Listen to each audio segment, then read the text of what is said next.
Magandang tanghali guys. Ay ito kami, napadaan kami dito sa may Manggahan. Galing kami sa ospital at sinamahan ko itong asawa ko.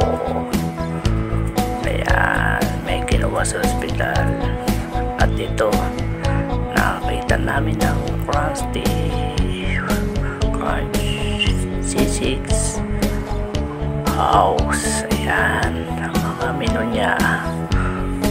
Sasarap, may mga bagnet, bulalo, pares, sisig. Ayan, yan dito lang yan, dito sa may Manggahan.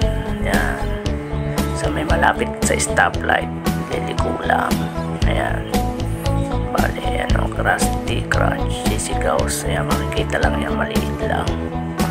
Bali ang in-order namin ay gusto namin ng may sabaw, bulalo.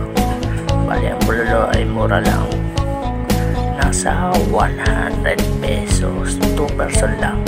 Ayan si Jollibee, dyan muna kami sana kakain, pero dito muna kami kakain. Babay Jollibee, wag muna ikaw, dito muna, minadaanan kami. Yan, bali titikman natin ang bulalo nila. Bali yung in-order namin for 2 person lang. Ayan, ayan ang order namin. Ayan, kakain at 2 kanin, 2 soft drink siyempre para sulit at mabusog. Ayan, kumuna ng gulay yung misis ko at ako. Ayan, handa na ako kumain. Ayan o, titikman na natin guys kung masarap talaga ang bulalo nila.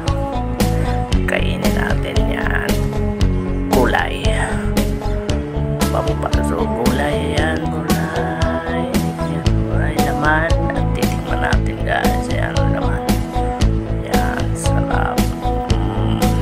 Sarap na sabaw, sarap na naman guys, sarap.